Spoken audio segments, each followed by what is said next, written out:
All right. So my name is Terry Wolf. You guys know me from TikTok, from books that I've written, from my YouTube videos. I like talking about theology. I like talking about what experts say. I don't pretend to be an expert myself, but I'm always interested in what experts have to say. And I found Thorsten on TikTok, probably because my algorithm was already geared towards academics and professors talking and deconstructing different things, and sometimes the back and forth between them. And I had been watching videos of, I don't know what his last name is, but his first name is Aaron, and I saw you do a rebuttal to Aaron. So you guys had gone back and forth a little bit over um, the value of sort of a meta analysis of the text, to talk about the authors and talk about, you know, I think what you said, you had a certain phrase that I thought was interesting, something about hermeneutical fallacies. Mm-hmm. And um, I was wondering, because your handle is Prohibition Theology, and that doesn't readily explain itself. But having watched you, uh, I get the sense that the Prohibition Theology is a sense of saying, be careful what you're doing with the Bible. Don't jump to conclusions. And it's basically to prohibit all of the sort of tangents people take it on, or something like that. And then when I watched this, I was wondering, is that the prohibition? Is it a prohibition against fundamentalism, where you just sort of run with the concept because it's there on the page and you just assume you know what it means? And then scholarly wise, to also prohibit the going off into irrelevant meta analysis. Well, okay. So I'm Thorsten Moritz. I grew up in Germany. I'm a professor in hermeneutics, which is the theory and practice of communication, interpretation, and transformation. And those three really belong together because we're being transformed by doing those things. Mm. And we can never not do those things, even when we're asleep. I often tell people this is the only thing that you can never walk away from, not even for a millisecond, to communicate and to interpret and to be transformed in the process. It is how we are made. So this is crucially important. You can walk away from theology or from politics or ethics or whatever you want to walk away. I'm not saying you should, or those are good or bad things. I'm just saying you cannot walk away from them, but you can walk away from them, but you can never walk away from these activities that I just mentioned: communication, interpretation, and being transformed. So been a professor in Germany, but mostly in the United Kingdom and in the United States. Eventually started doing things on social media. And you asked me about the handle Prohibition Theology. So Right. at first, the I started using the phrase warehouse theology. So I was, among other things, a seminary professor and a dean. And I've also done a little bit of work in accreditation in higher education and theology. But after that, at some point, I came to the conclusion that there are perhaps more interesting ways of doing theology together than what seminaries are doing. And I rented space in a warehouse in the warehouse district in Minneapolis. Very cool. The coolest office I ever had, the coolest teaching space I ever had. In fact, those were one and the same thing. In the middle of other startups, designers and photography businesses and so on. And we would work together, and it was doing theology in the world rather than in some Right. compound, you know, and then sort of pontificating about the world. That was a key part of things I wanted to change. There were many other things, but this was one of them. And it was in a warehouse, so I called that warehouse theology, and I still Oh, have interesting. Okay, I was do wondering the. why. Oh yeah. So and I sometimes people sign up for theology or hermeneutics on warehousetheology.com. Right. And And you I travel still around. very much use that. Sorry, I just wanted to ask: is your traveling related to that? Are you meeting with people related to the warehouse theology? You have Supporter, you have a Patreon. I saw that you put up videos on Vimeo. Is that all part of the sort of a touring Yes. vacation? Yes, it is. But well, not so much touring as in, the Stones or Lynyrd Skynyrd having a touring bus, not quite in that sense, but in the sense that, especially since COVID, I've mostly focused on PhD studies. I'm a PhD advisor, and this is the full-blown British PhD where you do super deep research. It's the sort of the Oxbridge model, you could call it Oxford Cambridge, where you do a top-notch PhD, and people do that with me. Obviously, they need to be ready for it, and I make sure they're ready, and I make sure they succeed, and so on. So I have people around the country, and another part of my rethink of theological education is to say, why would lots of people get on a plane and come to me and then we meet in a campus that costs an arm and a leg and then Right. some, and is basically a boring waste of time. Why would we do it that way?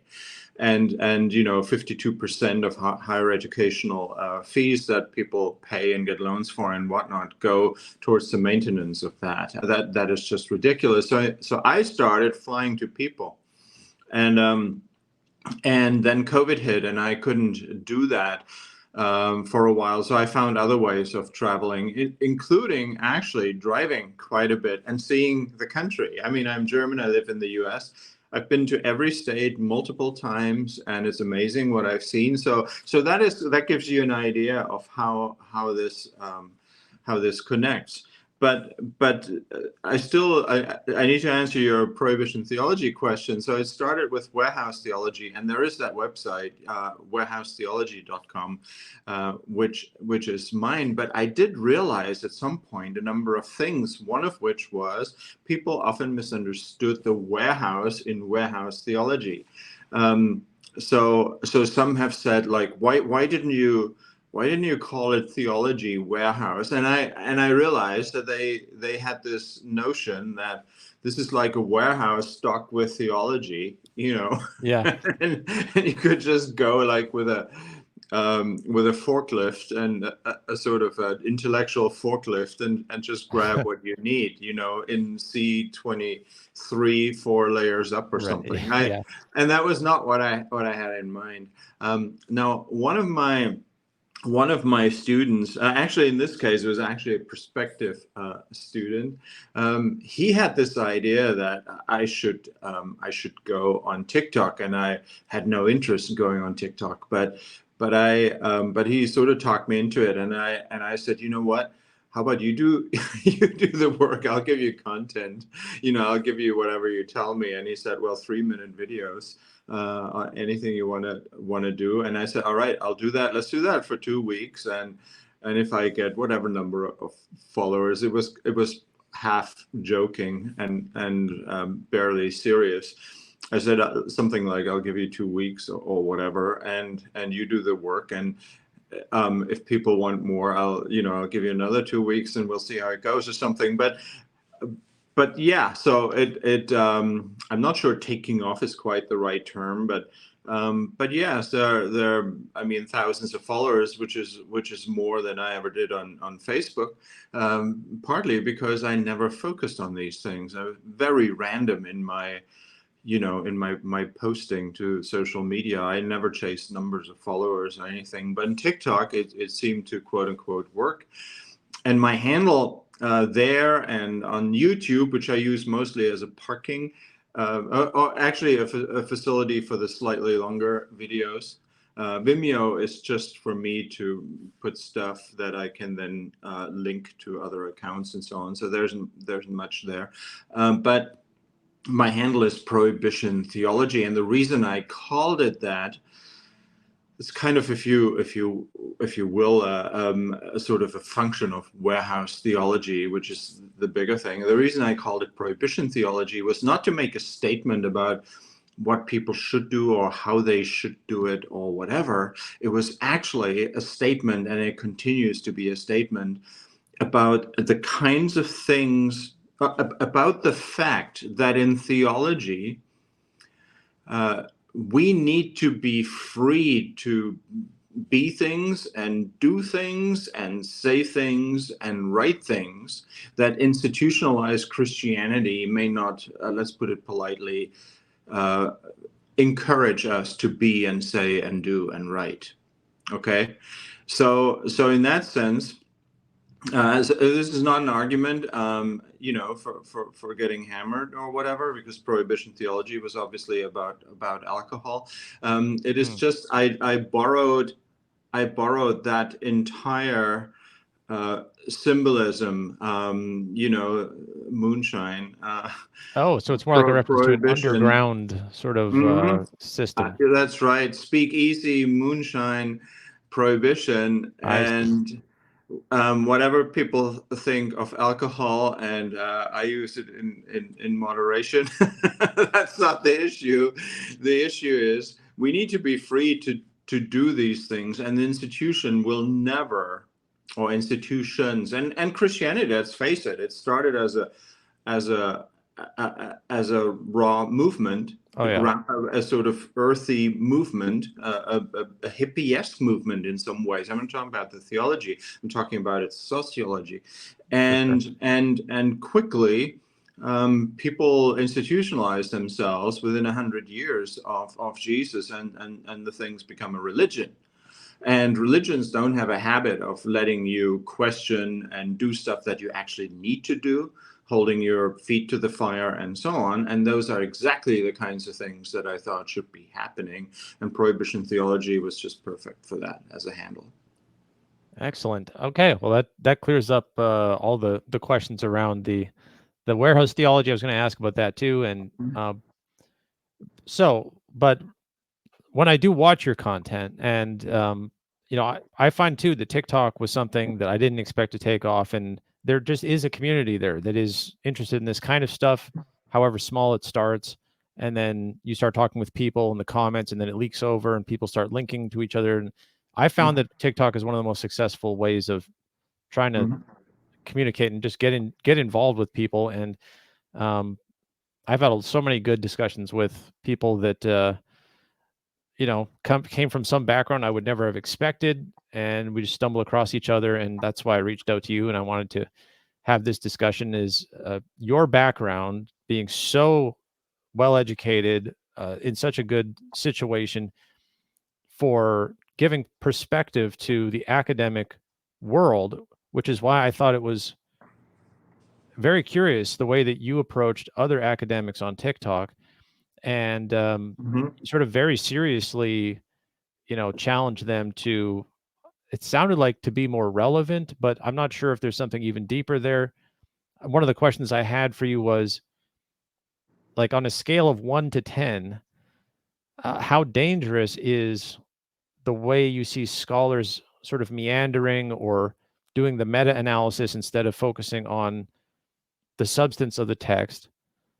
And also, on a scale of 1 to 10, relatively speaking, I guess, like, how dangerous would fundamentalism and this just taking the text literally and assuming that every lay person can just sort of read it and understand what it says at face value? Are these dangerous things, or are they just, things that, I'm sure that it's not just a personal annoyance of yours. You must believe that that's a serious thing that has to be dealt with. Mhm. So danger is an interesting thing, because sometimes things need to happen even if they're dangerous, right? So I'm going to, so I could answer the question two ways. If we assume that just the negative side of danger here, so things are Mhm. going to go wrong and the wheels are coming off, and for instance, faith is impacted badly, or people's mental health is impacted badly, or something like that. If we went in that, if we looked at that side of danger, the negative side, then I would certainly say that fundamentalism, which you mentioned, is extremely dangerous. It is one of the greatest dangers, even of our day, even Mm. today. I mean, the And so-called Enlightenment, when supposedly we came of age, intellectually, starting roughly in the 1750s or so in Europe, pretty much in the places where I come from, though I'm not quite that old. But that enlightenment thing apparently has not kept us from becoming from living dangerously on the edge of fundamentalism and often falling off. Now, here's the thing. Fundamentalism is a huge danger, whether you are conservative or a liberal slash progressive, and I think people often don't realize that. Now, I currently I live in the Minneapolis area, Minnesota. So the United States. The United States is an extremely bifurcated country, and so it's often one or the other. That's it. Right. Just look at politics. Republican or Democrat, conservative or liberal. And on the conservative side, you can go completely nuts and go in the direction of MAGA. And on the liberal side, you can become more intense and call yourself a progressive, something like that, right? So it's maybe a double bifurcation, and it is important to me to show that the intense danger of fundamentalism can get a foothold and does get a foothold in any of those. It's not just a conservative problem, it's a liberal and progressive problem too, even though the end result looks different in those various cases. So what is fundamentalism? Fundamentalism is when people, they have blinkers and they only see this much. Right. But they think that's not fundamentalism yet. Fundamentalism is when they think that what's in here is everything. And the moment they shift because of life circumstances, my mother just passed away, for instance, something happens in your life and you have to deal with it and it challenges you and so on. So the moment something happens, now you're in trouble. Well, you could be in trouble even before that, just by doing that. Now you think this is everything, and now you can't hold the two together. And the problem is you don't have an overarching way of making these things relate to each other, which would be to open up in terms of worldview. And people are awfully afraid of that, especially in bifurcated situations like in the United States, where you just have one or the other. And so that's the fundamentalism piece that is extremely dangerous. But you wanted to come in. Yeah. Well, I just published a book called The Paradox of Fundamentalism, which talks about that exact idea, that because I grew up quite fundamentalist. And, I was very happy with that Mennonite background. So, the belief was the teaching from Menno Simons, back in the day already was read your own Bible and talk with each other, and the Holy Spirit will help you. And together we'll sort of figure it out. But it wasn't a rejection of scholarship and expert commentary, but it was the belief that, every person should check it for themselves, et cetera, et cetera. Yeah. I thought that's a good tradition. With the internet, especially though, you start getting massive influx of data, just raw data, scholar data. You get access to the Hebrew, the Greek, all these things. And so the more you look into the details of the text, the paradox that I put forward there is fundamentalists love the text. They love the writings so much. And then when they really do a deep dive on it, they find all these things they have no idea what they mean. They become increasingly confused in proportion to how deeply they look. And ultimately, they can spin off into any direction. And so, ironically, a fundamentalist who really loves the text can end up, either going to denial and completely hiding that there's any nuance there that they're not able to access themselves, or they'll just jump onto whichever the first cult leader or scholar or whoever it is, somebody just explain away these problems that I'm finding here, that I found something that looks like a contradiction or something that's, seems metaphorical, even though it's literal, or all these types of things. And so it was kind of my breakdown of the what I saw you, talking about the interpretation and the need for taking a more nuanced view of everything. Now, again, I don't pretend to be an expert when I'm commenting on it, but I am trying to research and ask people who are pretty well educated. So, would you say that for example, the Aaron that you talk to, Mm-hmm. I've seen many of his videos. You know, I find them very interesting. Um, I still don't, agree with a lot of the things he's saying.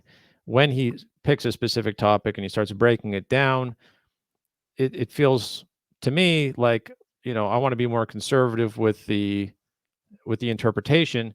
And but your opposition was an angle that I want to do a follow up to my book Paradox of Fundamentalism, called The Paradox of Scholarship, Mm-hmm. which is going to kind of talk about, it feels like exactly what you were talking about there, is the other danger, which is to intellectualize it so much that it loses grounding and loses meaning for the average person.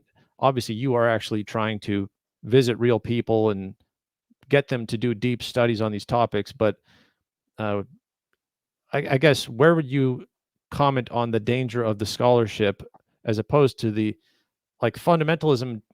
If you take the real definition of fundamentalism in the um, maybe that's even the wrong way of saying it, but the classic definition of fundamentalism was about Christians who believed in certain fundamental things, like 5 or 6 fundamental tenets of faith, I Mm-hmm. believe. But it then went on to mean Muslim fundamentalists and, just political fundamentalists and any kind of fundamentalist, um, to the point now where anybody who takes an extreme or radical position is called a fundamentalist. And I understand that, but um, if you balance that and scholarship, where I've seen people I grew up with, they went to seminary or they went to a university, and they came in like with a deep hunger for understanding the Bible. They walk out thinking all religions are the same, and they've intellectualized it to the point where they really have no love for the Bible in particular. It's just another story, and they sort of just lost all of the interest in it. And I consider that to be a tragedy. And I wonder, where do you find the balance there, and Okay. what's the takeaway?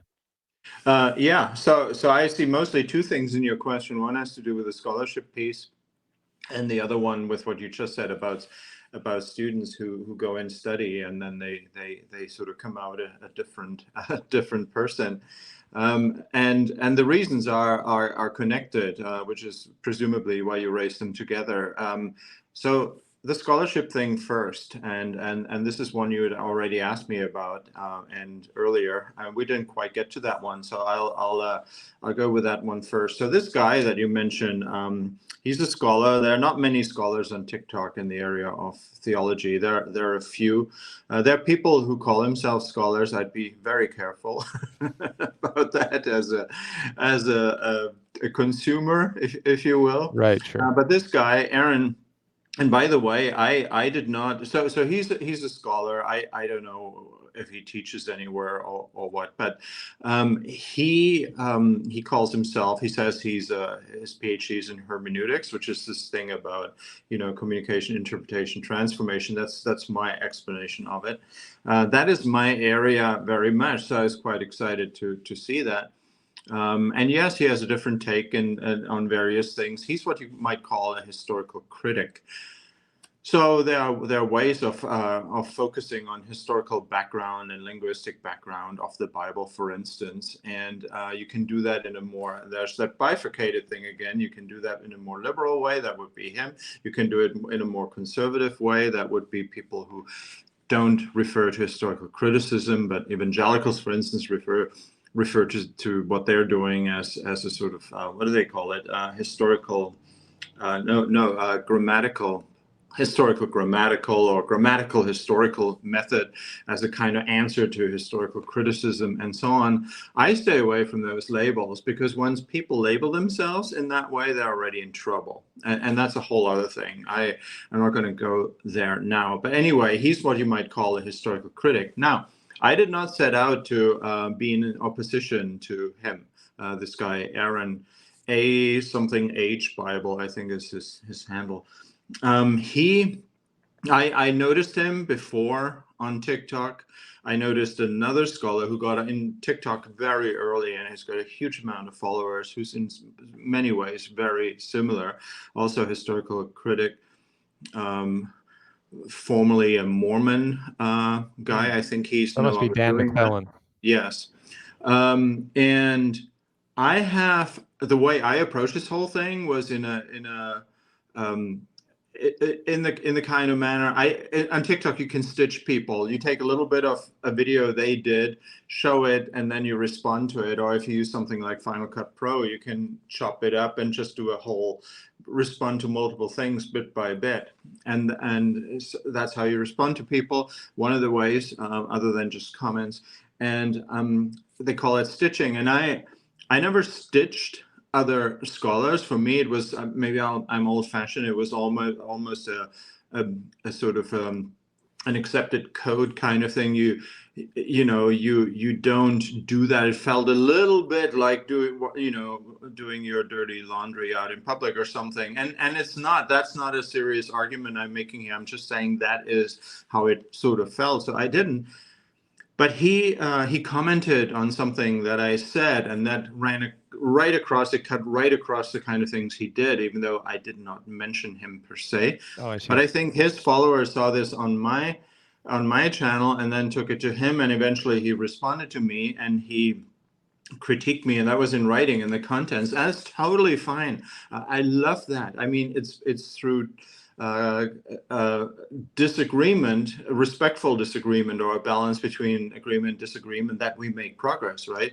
So we had this long conversation. I did not actually start that one, but I was grateful for it, and so we interacted about it on a decent hermeneutical level. I mean, we're both into hermeneutics. But then I did a video once that really went after not him or this other scholar, Dan McClellan, but some things that they also do and say. So it was always subject oriented. It was not against the person. Yeah, that's what it felt like. Yeah. Right. And then I got he stitched me totally fine. I don't mind getting stitched whatsoever. I can also stitch. And then I felt free to sort of respond to it. And I responded to it, and I had serious questions, intellectual questions about his stitch of me.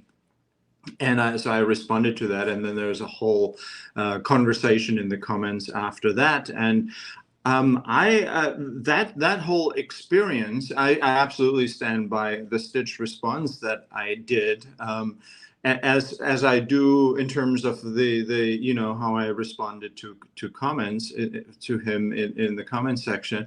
What that illustrated to me, that whole thing, and this is coming back to the scholarship question you asked, what that illustrated to me was that here, in my view, is someone, and I don't feel bad about saying this, because as scholars, we work in the public domain, basically, right? So it's understood that we talk to each other, we critique each other, we affirm each other, we do whatever it takes, and we talk about each other.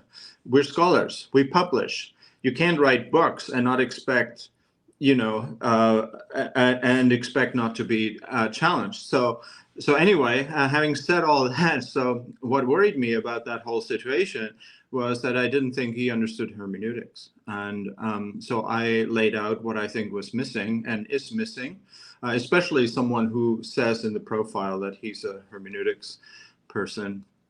And what I meant by that lacking piece is this: scholars, whether conservative or liberal, again, it doesn't matter, and this is why I don't call myself one or the other. We have to do better than that. But scholars, whether conservative or liberal, progressive or evangelical, the other way around the pairing, but you know what I mean. If scholars pretend to be interpreters of the text, but they then end up focusing on a gazillion things outside of the text, call it context, fine, we need context, but not all context. Therein lies the rub. Right. And then they call themselves interpreters. They've actually shifted the ground from interpretation of the text into something else. like theories about sources behind biblical books, or who wrote what, when, where, why. Now, why is actually a good question. It's actually the best one of all those W questions there. But if you speculate about whether Isaiah, and that was what Aaron stitched me about, because I said it makes no difference in terms of reading Isaiah, whether you believe there was one Isaiah or two Isaiahs or three Isaiahs. That's the thing in scholarship. Liberals tend to say there were three Isaiahs. Conservatives tend to say there was one Isaiah. This stuff is important to both sides, but why? It makes no interpretive difference. And so I pointed that out. He took exception to that, and then he stitched me, and then I stitched back, and we communicated Right. by comment. So to use an example, if you read a newspaper, whether it's online, an app, or an actual paper that someone throws in your driveway at 4 a.m, you read that article, and maybe that article becomes important to you for some reason. It's really relevant, and so on. And at the top, it says it was written by, Jessica Smith, making something up here. And you like Jessica Smith. You don't really know her personally or whatever, but she's the author, and you read this article, it becomes important to you, and maybe you share it with other people, and so on. Now, if somebody came along, a scholar came along and said, you know what? It wasn't just Jessica that wrote this. There was a team of 3 editors last night in a smoke-filled room in a downtown office. At 2 o'clock, they were still fiddling with this. And then the main editor, sort of came in and basically said, all right, we'll do it like this. And then the thing gets printed, and it ends up in your driveway. If you now say, OMG, I had no idea. I thought this was by Jessica Smith. So now you're thinking, is this article trash at this point? Is that what scholars you've do with made a Isaiah? category error at that point. You made a major category error. Because whether Jessica Smith wrote it, or a team wrote it, or it was edited, or there were different sources and different what we call redactions. So editing activities, layers in that sense. It is the final product that you have, and you have to differentiate between good interpretation of that and worrying about how it got there. Those are different questions. To worry about how it got there is what historical critics do, and then evangelicals respond to that, and they defend, and they say, no, it's a divine thing, and others say, no, it's a human thing, and it happened in layers. It got there in layers, and it was written over time, and there are contradictions, and evangelicals say, no, there were no contradictions, because they can't have contradictions there, and liberals need to find contradictions, and so it goes on. None of that is interpretive. None of that. And in my conversation with people, like Aaron, for instance, I pointed that out. I said, listen, people, the stuff you're going on about here, fine. Some of it is learned, some of it is speculative, and so on, but none of it is interpretation. So that was the core of that. Right. And then I said, and this is what people on the liberal side often cannot deal with. And remember, I don't call myself one or the other. I think we need to be above the fray on that. We need to go where the evidence leads us, like a good judge, if you will. But I said, you liberals or conservatives are in many ways just as fundamentalist as the conservatives you attack. And you conservatives, you feel so great and so righteous about your own contributions, but frankly, you're driven by fundamentalism, period. So that is my issue. Yeah. We need a better way, and the better way, I think, is good hermeneutics. I have 2 scholars in mind that I found interesting for very different reasons, but I felt like they helped me to inch away from my fundamentalist upbringing and appreciate what scholars can do and how they can sort of widen the perspective of things.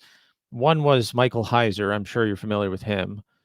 He's done a lot of he had criticisms of the academic institutions for just dismissing evangelical tendencies, and he sort of found a very interesting balance, I felt like, where he was still looking at the text and interpreting it as, it really is saying that there were angels and divine principalities and these things. And he was sort of reinforcing that if the Bible was reporting on true events related with God and these miracles and things like that, it might have been written this way because they were trying to report what was true, what they knew, and so I don't know. Obviously, it's much more complicated than that, but I just took it as more. And I read several of his books, and the other scholar was George Mendenhall, and I don't know if he's an older figure, I guess, and he's uh, had, from what I understand, a pretty big influence on trying to break down the text by style and by seeing, you know, you can track the text manuscripts and even certain books within the same book. You have all these different sources, and you have the different um, the the priestly sources and the I forget what they are now, but are you familiar with George Mendenhall and Michael Heiser? Where would these guys fit in your rank of Yeah. compared to somebody like yourself?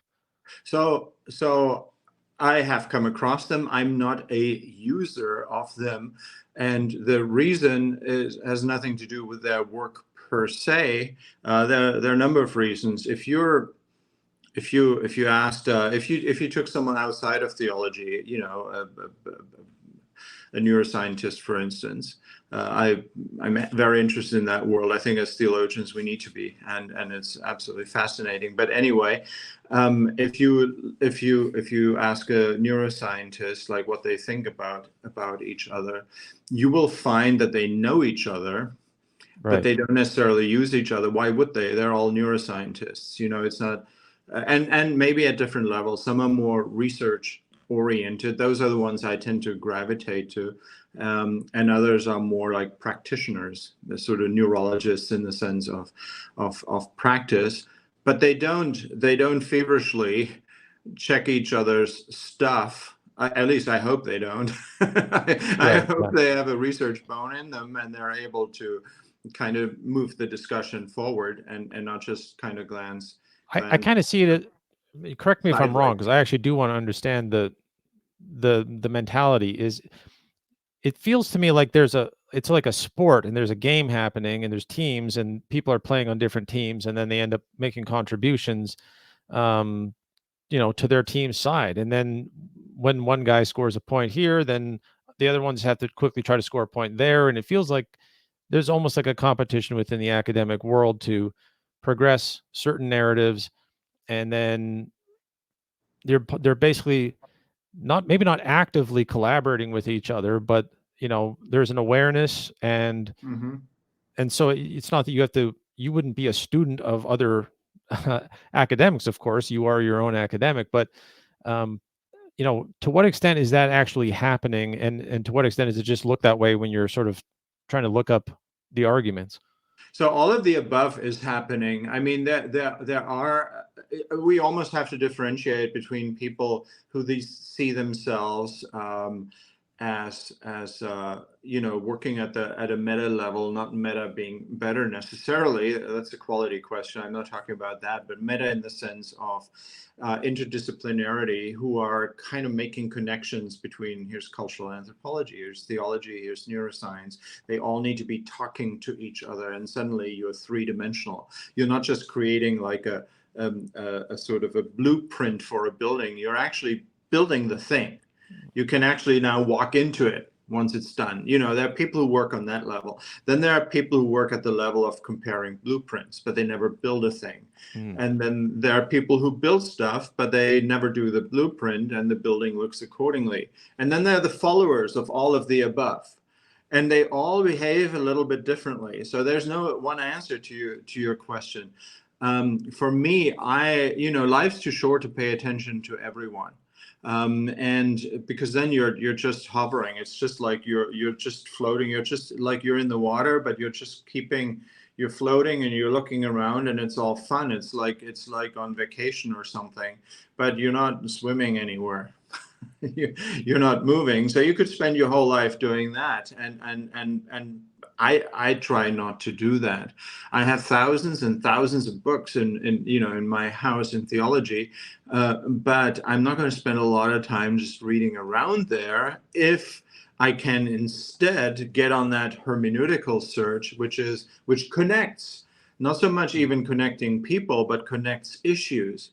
If I can show that a certain theological issue that arises from a text is connects really fruitfully and productively with a neuroscience, revelation that some amazing neuroscience scientists have figured out, then I get way more out of that than reading yet another book on something that already, Sure. 30 scholars have published on. And sometimes people ask me and they say, well, who are the scholars that you recommend in class because they reflect you? I don't. Mostly when we talk about scholars, it's because students ask about it, kind of much like you did, and not all scholars are scholars either. So my point is, a lot of people are at a more popular level, and they don't actually. I mean, you mentioned the angel question. That's a super fascinating epistemological question and hermeneutical question. Barely any scholar gets into that. To my mind, that's a tragedy. If you show me one who does at a good hermeneutical level, then I'm way more interested than if someone just made a name by publishing more on that thing. I personally, actually, after I finished my PhD, then you publish a few books. I'm a PhD advisor, and I decided years ago that rather than play that game, since you said game, in the Right. Yep. competition thing, I wrote many articles and a couple of books. I don't recommend them. One of them is overpriced, and the other one I wrote before I started understanding stuff. I stopped writing books a long time ago, and I focused on this rare opportunity of, in air quotes, creating thinkers in the sense of PhD students who become professors. So I have had a lot of PhD students over the years, and I still do. And most of them are professors. I feel like I can reach much further into the world out there than throwing another book out there. That other book, by the way, Terry, if you go to our sort of conferences, conventions like AAR, SBL, and so on, those are professional conventions. If you go there, that is where a lot of the games are played, in the sense you see each other and you see someone over there who bought your book, and you got a stack of books under your arm, and then one of those authors walks past you and you chat a little bit because you know each other, and that's all fun. That's all fun. But for many people, that is it. That is the game. And for me, Right. it is not. Let's get hermeneutical, or let's go home. Speaking of which, can I ask you, because I watched one of your YouTube videos on Mark chapter 13, Mm-hmm. and I thought this was a good example, because getting to an actual subject, you were talking about specifically the end time Mm-hmm. descriptions that people talk about, and how uh, it seems like he's talking about all these literal events, but you said that when you have the context and you read it as the um, in the first century context of what was going on, that this was all just talking about first century events. From what I Mm-hmm. understand, you'd be characterized as a preterist by saying that everything that was prophesied is really just a discussion around the first century events, maybe the destruction of the temple, and sort of short term Mm-hmm. problems that Jews had to deal with.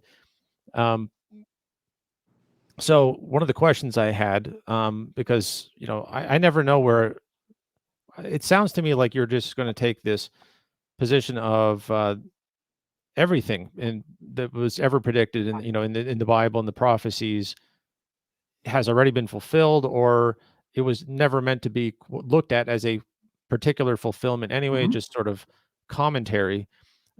Is there anything that you think is left that has to happen, like a resurrection, Zion, and the millennial kingdom, Christ's return? Are these things that you personally look forward to and you believe are going to happen, or has the text and your understanding of it actually just sort of dispelled that idea, and now you think those ideas are poetic and they're beautiful maybe, but they're not actually something that we're supposed to be looking forward to? It boils down to, and by the way, I sent you a text a few minutes ago, a chat a few minutes ago about, I don't know if you saw it or not. I just to point it out, but your question, there are a lot of questions in there. And what it boils down to is whether we're going to take over the text or we're going to interpret it, which is a deeply hermeneutical question. And it seems to me, and by the way, originally, I grew up in a fairly narrow conservative environment as far as theology, broadly speaking, evangelical. But I didn't realize at first that when you go to the Bible as you will in that environment, and you're taught to think that somehow this is about us or our future, you're actually taking over the text. It's a takeover. It's an imperialist takeover. These texts were written for people in the first century. Jesus spoke to people in the first century. Who the heck are we to go there and say it's about us? Are we supposed to let's put it this way. If we had a time machine, so Terry and I get into the time machine, we push the button and we go back into the first century. And there's Mark or Luke. And by the way, those things were anonymous. Those gospels are anonymous. And this is a classic case where people think if they can put a name on the author, they're in better shape, which is nonsense. It does nothing for you. But the entire first century had no names for these gospels. They were anonymous by design. That's a micro example, by the way. Are we going to take the text seriously? Or are we going to mess with it? Of course we mess with it. We need to put a name on there. And I often say in videos, well, maybe the dude's name was Fritz. Does that change anything? It does not. So anyway, if we could get in that time machine and we go back, and there's Mark, and we say, hey, Mark, because you mentioned Mark 13. Hey, Mark, very cool gospel. Thanks so much. And you don't know who we are. And look at us. We dress differently. And we're from the future. We're just coming back to shake hands and say, thank you so much. And by the way, you could not have known this, but what you wrote there in terms of Jesus and end times, that's really about us and our future. And even though that your text, Mark, I know your text, or Jesus in your text says this will happen within a generation, right? Yeah. Mark 13. Yeah, Jesus, let's not get hung up on that. It's not about your generation. We just wanted to tell you that, no hard feelings. It's about the future, and we're still waiting. We're still waiting for the second coming. And then Mark says, wait, Jesus really did say it was for that generation. And by the way, and we say, Mark, don't take this personally. We're not criticizing or whatever. And Mark says, well, excuse me again. In chapter 9, verse 1, at the end of chapter 8 and in chapter 9, verse 1, Jesus also said that when all this happens, all is the phrase from 13 actually, but when all this happens, some of those standing right here will still be alive. And we go, Mark, don't get agitated. We're mostly one to express our gratitude. Okay, Right. So God bless Mark. And then Terry and I get back in our time machine and we come back home in the future. Terry, that would be ridiculous. So why are we doing that? that's what I wanted to ask, because if you just take one book, you take the Gospel of Mark or these other gospels, and you look at and you pick it apart for these phrases that, on the face of it, it sounds like, stars are going to fall and we're going to have worldwide cataclysmic events and these things. And then you can say that didn't happen, and so therefore it must still happen, or else Jesus is a liar, these types of arguments. Then you can also go to, and this is what I was wondering, because to me, and the argument I would have heard probably from a preacher in my church growing up is like, okay, so he does say it's this generation for sure. And then the question is, so you're taking everything metaphorically except this generation, whereas they want to take everything literally except this generation, And then you have Second Peter chapter 3, where the author of that, whoever it was, says that in the last days you'll have scoffers. They will say, where is the promise of his coming? Since the fathers fell asleep, everything continues as it has from the beginning. And then he even goes further and says, they overlook the flood, that the world was covered with water, which of course scholars would completely laugh at and say there was no global flood.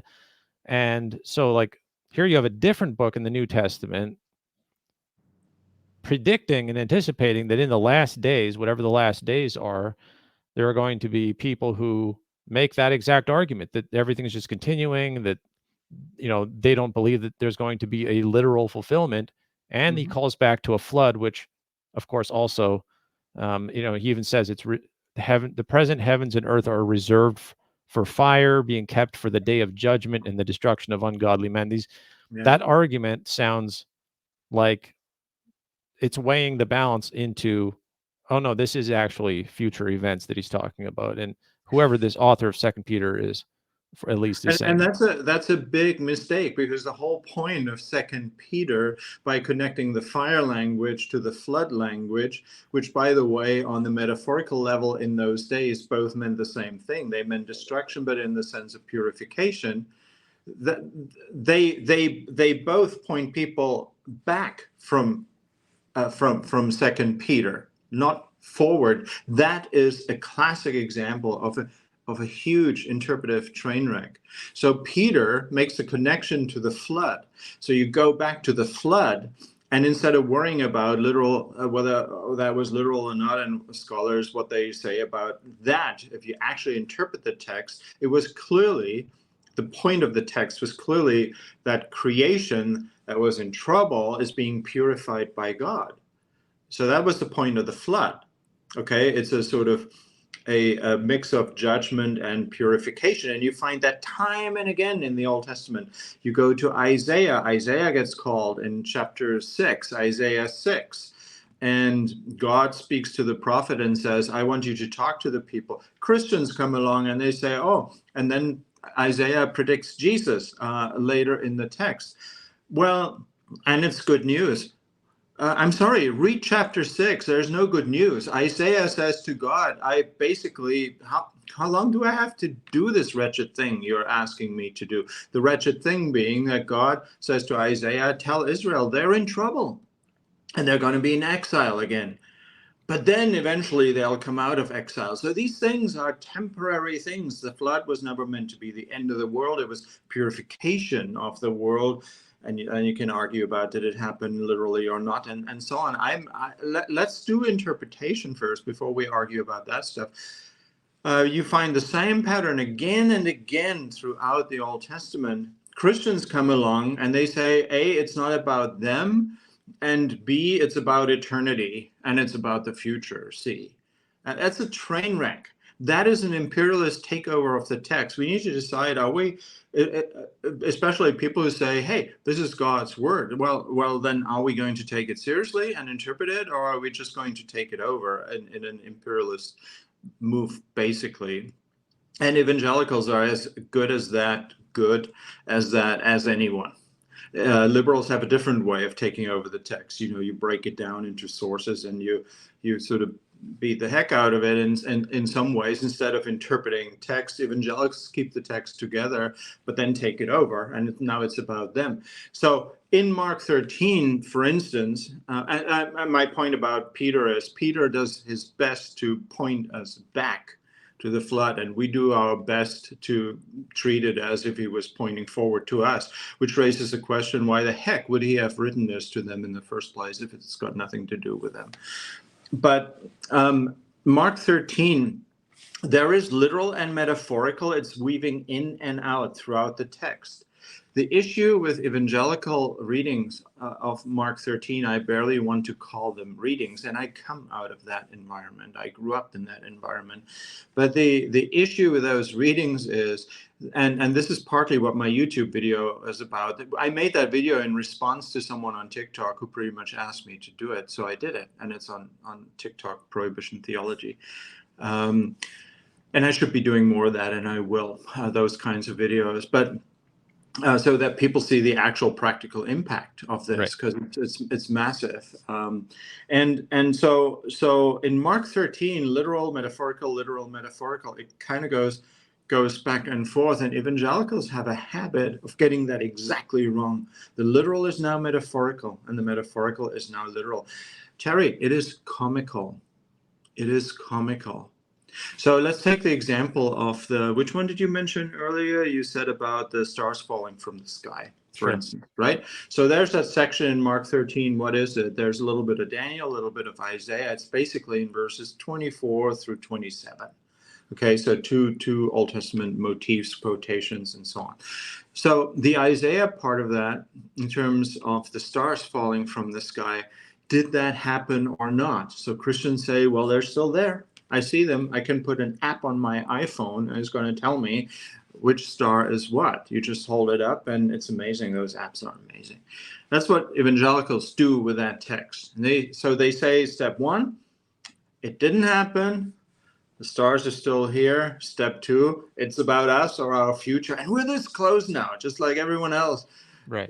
For a long time has been this close. And then people like me come along and say, for crying out loud, leave the text to interpret it as a text to those people. And that act of interpretation will impact you. Remember what hermeneutics is about: communication, interpretation, transformation. That's how you let the Bible affect you, not by ripping it away from people and saying it's about you or your future. So the stars falling from the sky, that absolutely happened, not literally. This is metaphorical language from the book of Isaiah. The Old Testament is full of using so-called apocalyptic, that is metaphorical, it's more than that, but it's metaphorical language for this worldly events. When the Berlin Wall came down in '89, it didn't actually come down. It was breached that evening. That was kind of the beginning of the end of the Soviet Union.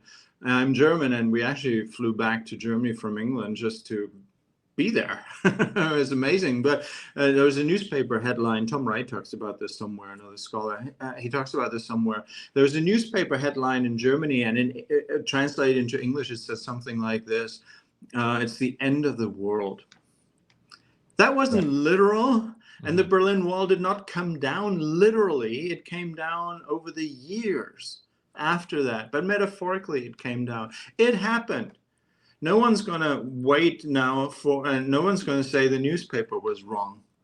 We still have the world. The stars are still up there. That was an apocalyptic statement about that time. So apocalyptic, I just want to add this. This is absolutely crucial. People who want to read the Bible for real, read it actually. They have to know this. Apocalyptic is this. It's a genre. It's a certain kind of literature. You know how we sometimes we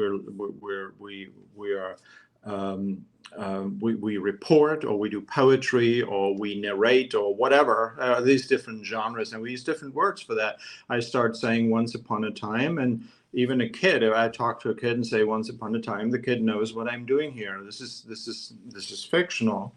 And just as true as if it were not non-fictional. But anyway, apocalyptic is a particular genre that does this. This is absolutely crucial.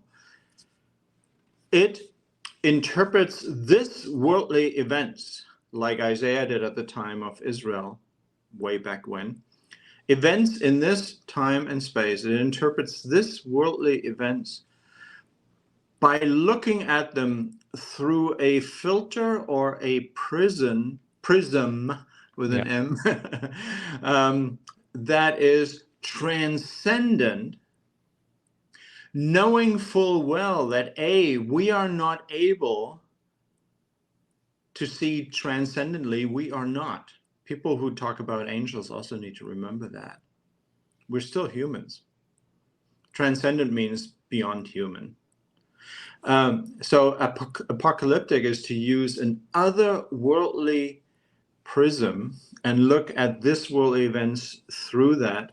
So you talk about this worldly events as if, those are the two crucial words here in this sentence, as if those events were transcendent, but we full well know they're not. The newspaper knew that when they wrote it's the end of the world. They knew that that is not true in a literal sense. They knew that everyone would understand that this is a metaphorical way about to talk about those events. So which REM had that song, "It's the End of the World as We Know It, right. and we feel fine." That's it. That's exactly it.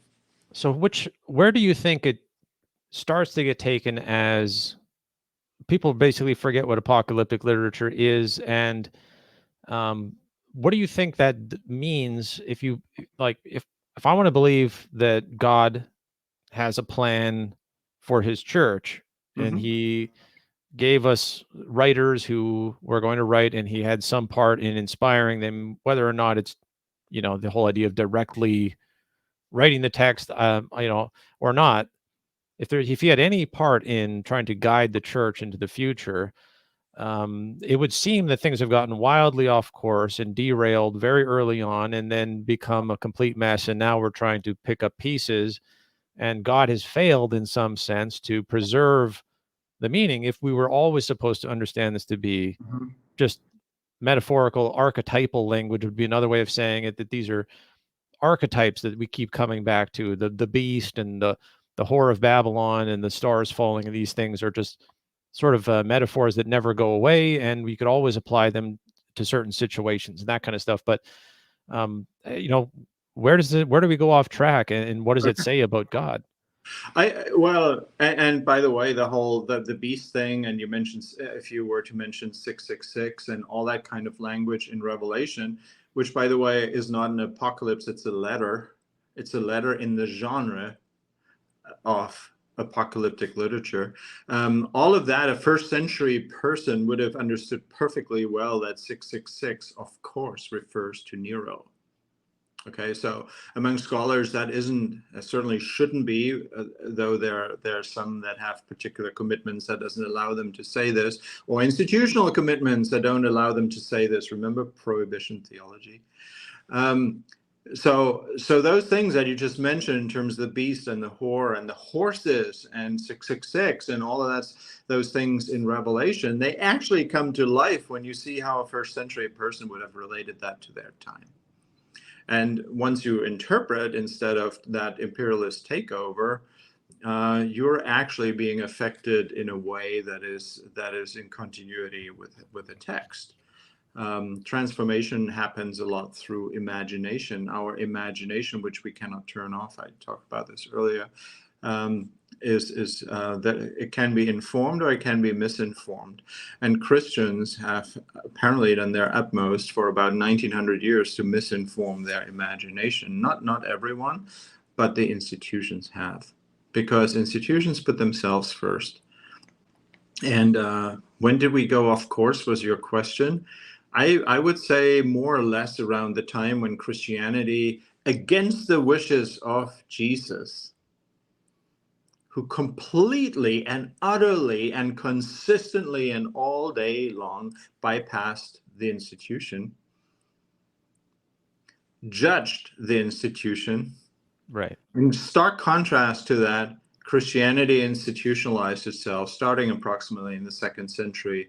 And we talk about the fathers, the church fathers, and the early Christian fathers and early Christianity. Actually, a lot of times when people talk about early Christianity, they don't actually mean early Christianity.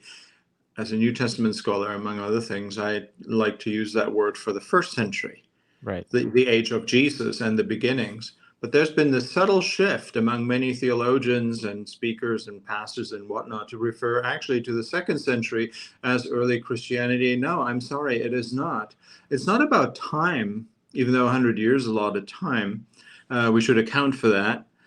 It's actually more about the fact that you had institutionalized understandings of holiness right until the time of John the Baptist. John the Baptist did away with it. I mean, why did he take people away from the temple and took them out to Jordan?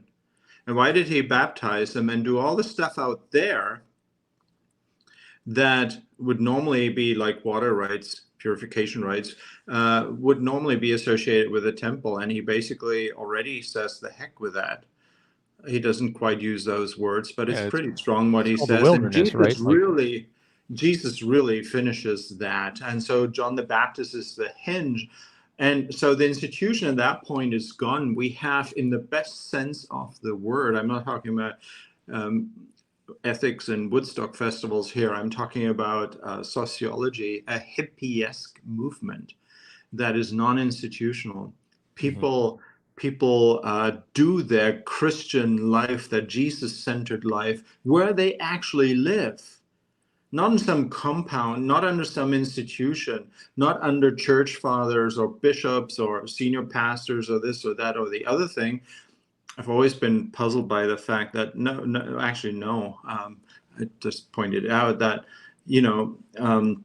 pastors who can be absolutely wonderful people, absolutely, they're never able to show that this institutional thing that we're doing in our churches, that has any New Testament basis. If you want to show that, you have to mess with words that don't mean such things at all in the New Testament, but you have to pretend that they do. So when did all that start, was your question? Or when did we go off course? I would say it started right around the turn of the century, from first into second, pretty much right around the end of the New Testament books having been written. I'm not saying there is a direct connection there, but you look at something like the Didache. I just had a PhD student who finished a PhD and defended it successfully on the Didache, which is a second century document. Some say first century. Why do some scholars say that's first century? Because they want to push it back into the first, because you have this emerging institutionalization in the Didache that you do not have in the New Testament. So some scholars like to push that back into the New Testament and then go, look at that. Institutionalization is a first century thing. I'm sorry, it's not. That's my answer to your question. I think that's when things start to go wrong. And then faith isn't so much a relational thing anymore. It's now something that you attend.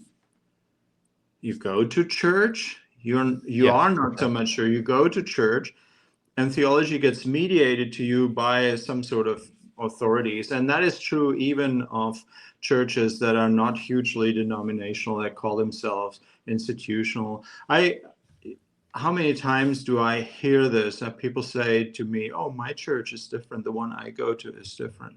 And then you ask a little bit, and it's not my job to go around and tell people that their churches are, of course. But I do tell church authorities, I do challenge them, let's talk. They never want to talk. But churches, by and large, are things where the many sit down and they face one way, and the few kind of run the show looking the other way. And that is not what Jesus died to create. When Ephesians talks about, in chapter 3, for instance, a number of places, about churches reflecting a kind of humanity that Jesus died to create. That's actually chapter 2 mostly. Jesus died to create a new humanity. We come along and we translate a new man instead of humanity, and suddenly it's about the personal, individualistic thing. No, it's about creating a new kind of humanity, but we abandon that and went the institutional route. The first century might as well not have happened. So one of the ways that I would, if I had to try to draw a line, especially with the idea of apocalyptic literature, which I've looked into, and I was, as a genre, there's so many things that get lumped into the idea of apocalyptic literature that to me, my reaction as somebody who grew up very evangelical is to say that devalues the whole concept of the because there's so many things there that are clearly fictional that they're not considered there's apocryphal, or don't even qualify as the apocryphal. They're just sort of out there.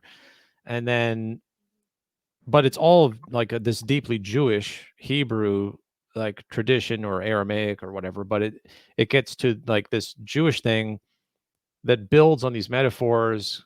And then it would feel like after the destruction of the temple, with Gentiles running with it, there's some sort of language barrier or tradition gap there that happens, and then suddenly that's when the institution rises up and you lose all the Jewish tradition that would have informed it, and then that would be where you essentially lost all the context, for the cultural context for what they were talking about in Revelation and these different prophecies. Would that be a fair assessment, you think? Well, well, it seems to me that the fairest assessment we're going to end up with is if we do two things. We invest in what is a good interpretation, and we actually take the New Testament pointers in the case of, for instance, the stars falling from the sky, the example you mentioned, the pointers to where those motifs come from. And we have to do that consistently. And so we go to Isaiah, 13:10, for instance, in the case of the stars falling from the sky, and 34:4, I believe it is. It's certainly chapter 34. I think it's verse 4 in Isaiah. I think that in terms of drawing a line, I wouldn't draw a line in terms of the fair assessment so much. I wouldn't draw a line so much in the sense of I'm okay with this, but I'm not okay with that. This is where the sort of the meta thing, I stole that from you earlier, you know, when you talked about scholars, where that comes in. The meta thing here, or you could use the opposite language, but say the same thing, you get under all of it and you see the underpinnings of it, like going to a theater and seeing how it actually works, not just looking at the play. When you do that, and you follow those pointers back to the Old Testament, from 2 Peter that you mentioned to the flood, because that's what that text is inviting you to do. And from Mark 13 to Isaiah 13:10 and 34:4, and to Daniel 7 about the Son of Man being seated in heaven, and suddenly you realize that in Daniel 7, the Son of Man is actually a reference to the faithful parts of Israel at the time. Okay, if you actually have the guts to take that seriously and go there, then that's very different and in a sense more important than drawing the line. I'm not criticizing your use of drawing a line. I'm just saying that's a much more fruitful approach to then sort of come back to the New Testament and say, so why did Jesus do this like that? And then you have a line, then you have a fair assessment for interpretation, and you can say, for instance, if, to use that example from Daniel 7 in a minute, if Jesus refers to himself as the Son of Man, he as one person is the Son of Man, but in Daniel 7, Son of Man is actually a reference to what the Bible sometimes calls the remnant. Paul does that in Romans, for instance. Isaiah does the it too. Remnant, the sort of those among Israel that were the real deal. Now you have not so much maybe a line that you draw, but now you have a hermeneutical filter that will take you a long way, because now you realize that Jesus's point in using Daniel 7 and those other examples we just used between the Testaments, the arrow initially goes back from Jesus to Daniel, which is why he quotes these kinds of texts, and Mark and Luke and Matthew in particular, more so than John, tell us about these things. So the arrow goes back, and then you come back. So it's not simply, oh, here's a prophecy in the Old Testament that somehow points to Jesus, and it was supposed to maybe either happen at the time and then it didn't, or you bypass Jesus altogether. It's about us, the train wreck. Now you have a differentiation. Now you have a way of differentiating between that kind of stuff, which is not interpretation. It's that imperialist takeover, and actually interpreting. So, classic example, Jesus calls himself Son of Man. At the time, people would have thought, wait, it was the remnant. It was kind of the real McCoy, the real deal among Israel. That's called servant of the Lord. In Isaiah, it's called Son of Man. Sometimes even referred to as children of God. All those Christological terms, eventually they become Christological terms because Jesus uses them for himself and other Christians use them for Jesus. They didn't start as Christological terms, they started as remnant terms. So now you go there and you see that. And then you ask, so why is Jesus doing these things? And the answer is, of course, he's telling people that what he's doing is he's taking upon himself that mantle of being the real deal among Israel, the real people of God, in the sense not of being people of God being perfect, but of being a hopeful invitation to the church, that there is a real humanity, that is a way A of being human. it's a transformational movement that he's initiating, Yes, and he's the right, head of it, and he's the start of it, right. but And now he's we not. have a basis for church. And if we don't do that, if we simply skip forward to the 2nd century and do that thing that institutional Christianity has by and large done ever since, we've just said goodnight to the core of biblical theology. So one of the I think one of the most direct responses to that and questions that I would have for you would be in First Corinthians chapter 3. We have the author saying, I laid the foundation as an expert builder, someone else is building on it. Each Mm-hmm. one must be careful how he builds, Mm-hmm. and no one can lay a different foundation than the one that is laid, which is Jesus Christ. And then he goes on to talk about how, if anyone builds with gold, silver, etc., his work will be evident. The day will bring it to light. It'll be revealed by fire, etc. To me, that is not only a permission to build on a foundation using personal interpretation, each man building on a Mm-hmm. foundation, but an actual encouragement to do so because you might potentially be rewarded. And so in that sense, it would be like, hey, we're starting with Jesus, or at least he's the foundation we're going to use for our movement, for our but it does sound like it's an individual thing. It does sound like it's each man should be building on the same foundation, their own thing, and then each one will be tested separately. It sounds very personal to me. What do you think of 1 Corinthians 3 there? To some extent, these are translation questions. You can go with each man or you can go with anyone. And suddenly it doesn't sound so individualistic anymore. But more importantly, the hermeneutical issue is, how did that culture think about themselves? We, of course, already come with a predisposition to think this is about individuals. So that's what we do, just like we did in Ephesians 2 and in Ephesians 4 when we go for man instead of humanity. That's our instinct. But it's our instinct, it's not their instinct. To interpret means to get into their skin or But I into mean, their... you'd have to correct me if I'm wrong, because I don't know it as much as you do. But when it talks about in verse 13, for example, it says, at least in this translation, prove the quality of each man's work. If what he has built survives, he will receive a reward. It sounds individual. It doesn't sound like, whatever everyone builds, as a meta, yeah, as a metaphor, yes. I mean, he's so the situation is this. A minute ago I mentioned the general cultural anthropological piece, which is you think not in terms of individuals, but you think more communally than that. You derive your meaning in life from your relationship to the community. But then he uses the metaphor of a builder. And in the verse immediately before that, he talks about anyone.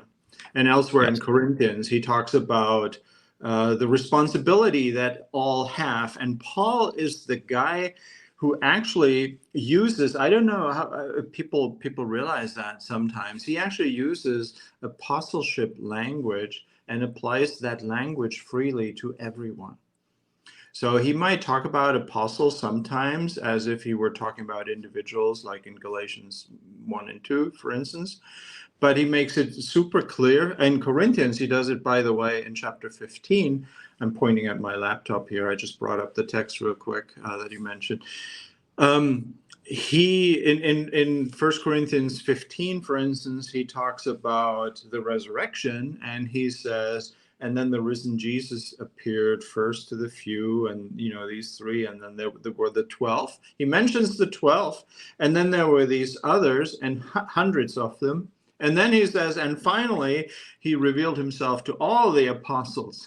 So he takes the very term apostleship and expands it so that anyone who relates to the risen Jesus, in Paul's view, is an apostle. He's basically diluting the institutionalizing leadership, obsessive understanding of apostleship that the apostles themselves went for. So if you look at Galatians 2, he kind of makes fun of them. He says, oh, I went to Jerusalem and they thought they were going to tell me what the thing is. And in fact, I told them. Right.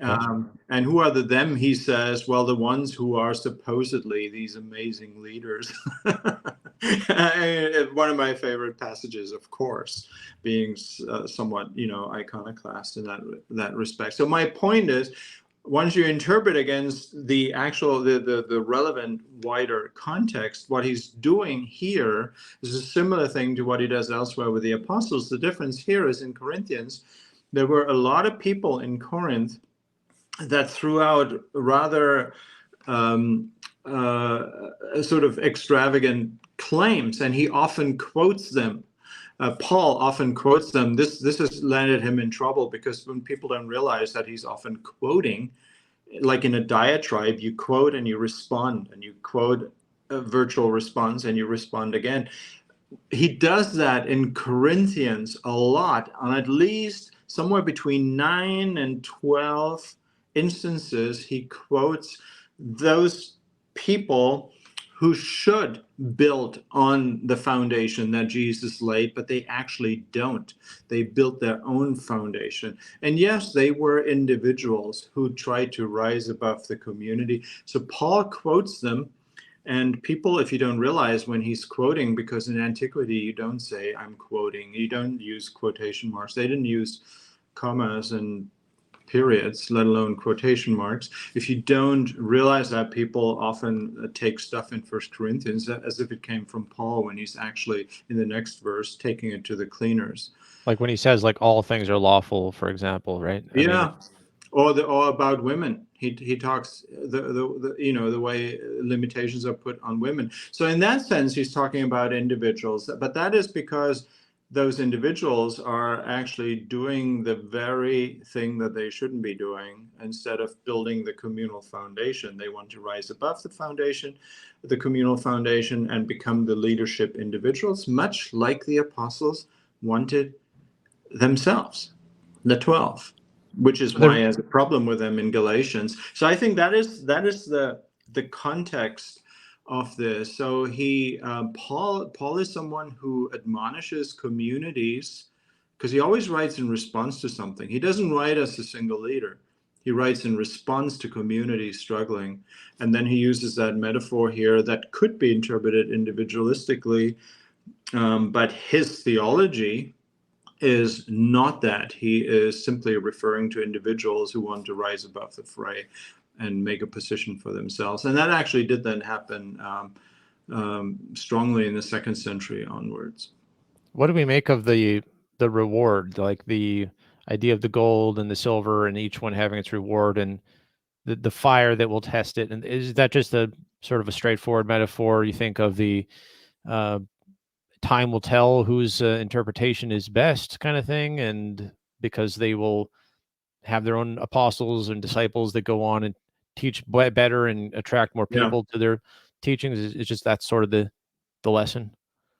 Well, yeah, I mean, he chooses the building metaphor, and that resonates with people. I mean, this is the time when, particularly through Herod the Great, interesting figure himself, who had this massive or the Herodians in general, including the sons, this massive building program to ingratiate themselves in the Jewish people who didn't like them for very good reasons. This was a big deal, this whole building metaphor. I mean, the rebuilding of the destroyed temple. And these are classic building materials, and some of them are expensive, and they speak of good, solid building kind of, for the future. And then you have the hay and straw and the wood and all the stuff that can burn. Some of these can burn and some of them cannot. So it's a classic metaphor for showing a range of qualitative options. So I don't think there's anything unusual about that. He's simply saying, he then goes into fire and the day of judgment, which of course we always again think of future, and they would have thought, well, no, Ananias and Sapphira in Acts, for instance, no, judgment can happen at any point, and it does happen at any point. There's another difference culturally between how we read and them. So he's basically talking about different building materials, and some will go up in flames and some will endure. And so it's important that these buildings are built well, because they're supposed to be God's building. It's a few verses before that. I was looking for it right now, about 8 or 9, verse 8 or 9, something like that. You, the people, are supposed to be God's building. Make sure you build it well. Wouldn't because of the way it's written, I mean, you've been talking about the first century context, and Paul is talking to a congregation, an assembly in Corinth, obviously. But when you interpret it, I mean, I don't see anything that would limit this to just that one group. This seems like a general rule of thumb. It seems like it would continue to be true into the future, and to this day, I mean, it would seem to me like this would still apply, that you would have Jesus being a foundation. The teachings of Jesus obviously is what would survive and into the history as well as they do.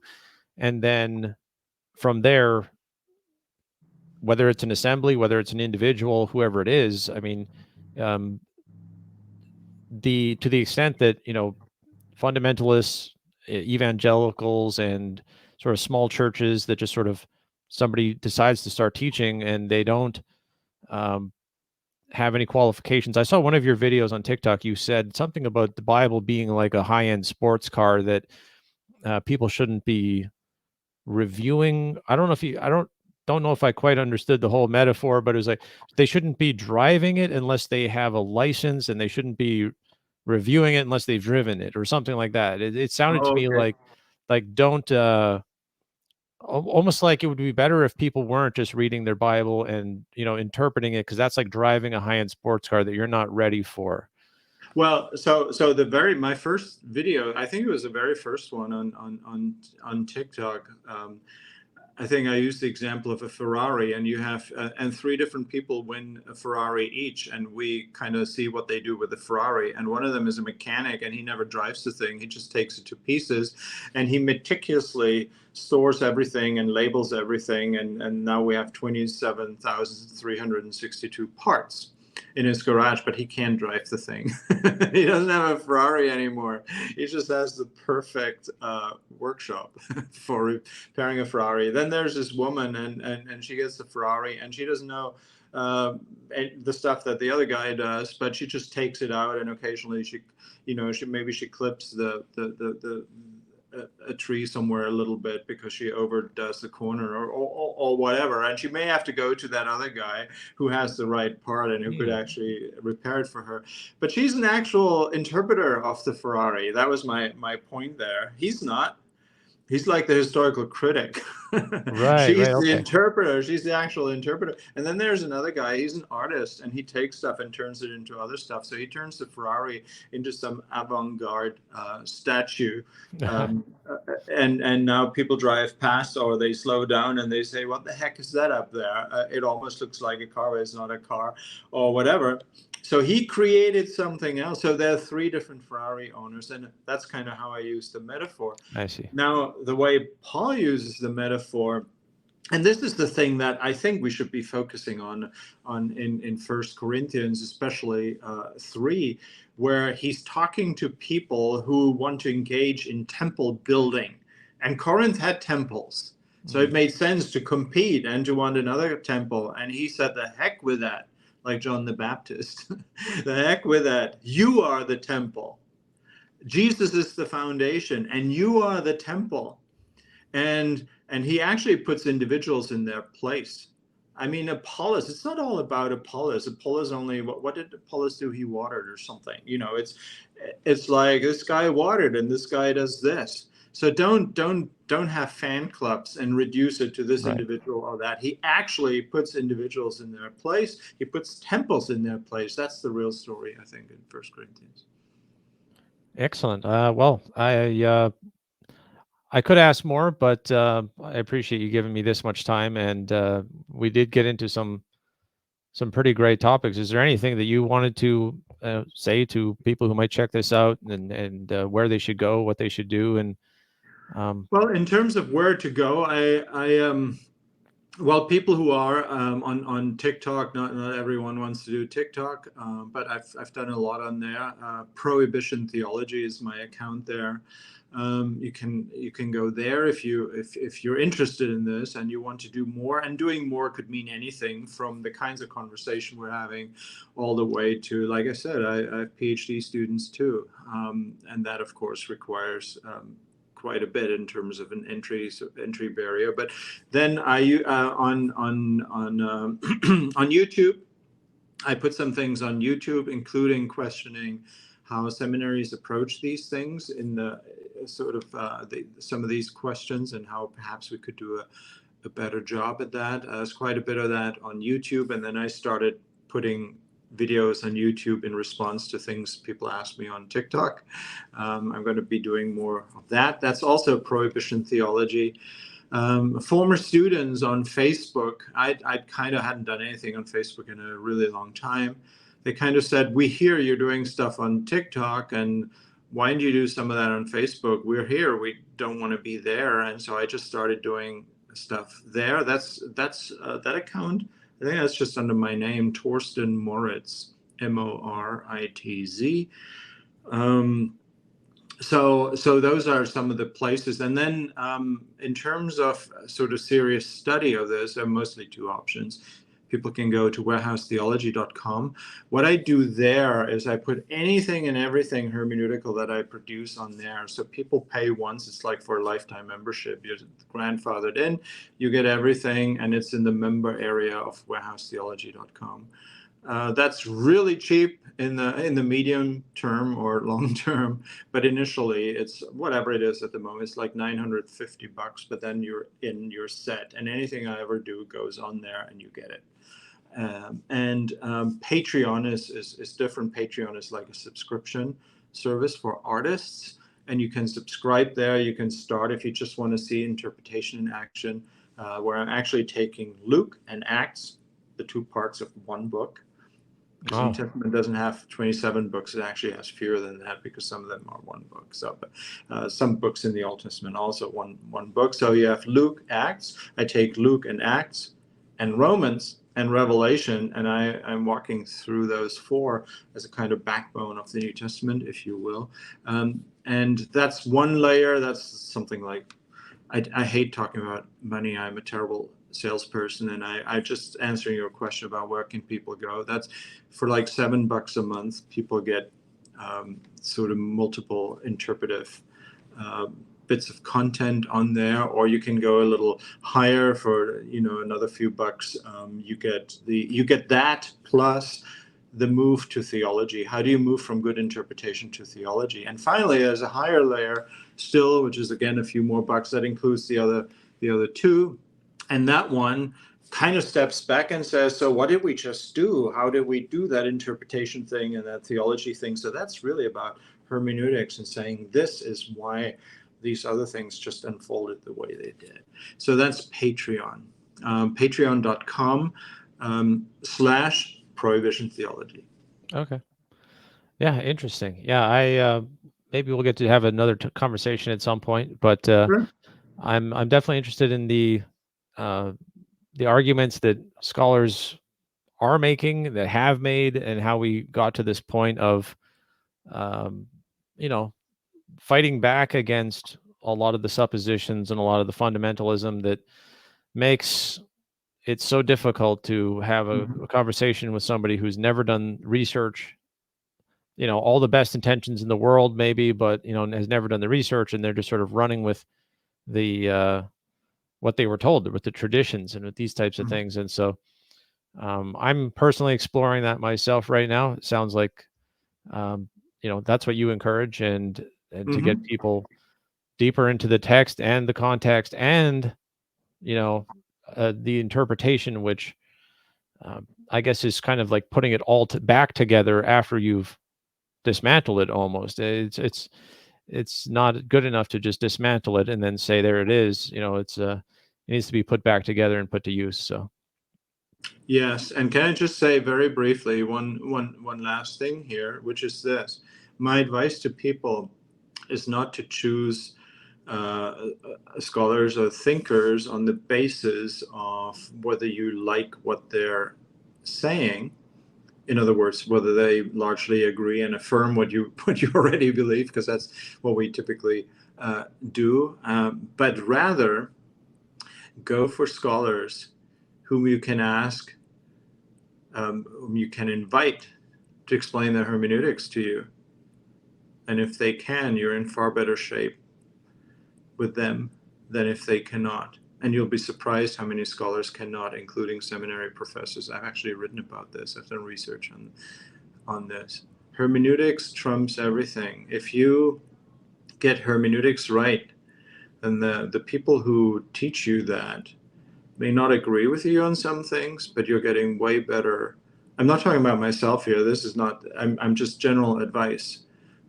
You're far better off learning good hermeneutics than you are learning from someone who affirms the things that you already believe. Hermeneutics is the foundational tool. It's quintessentially human. It's how God made you. It's how your community will thrive better also by focusing on that rather than agreement. Devalue agreement and value instead the openness, but an openness that is hermeneutically grounded. Go for hermeneutics. It comes before theology. Well, thank you very much. I'll see Thank you. you on TikTok, I'm sure, and leave comments and so forth there. So if anybody wants to check you out, I'll try to put links in the notes of the video when I post this. So yeah, and then if you want, I don't know if you prefer people to email you or whatever, but anything else you would like to send me, you could send me a link, and I would post that in the notes as well. And if people want to comment, whether it's Facebook or TikTok, they can also do that. A lot of conversations just start in the comment sections of Facebook or TikTok. I do a little bit on Instagram, not an awful lot at the moment. So it's mostly Facebook or Instagram, or it could be YouTube too. I need to get back and do more on YouTube. So those are the ways. Comments are ways of getting in touch with me. Yeah, but I think my email is also at the top of my profiles. Okay. Or included in the profiles. All right. Thank you. That'll be it for Thank this you. one, at least for the discussion.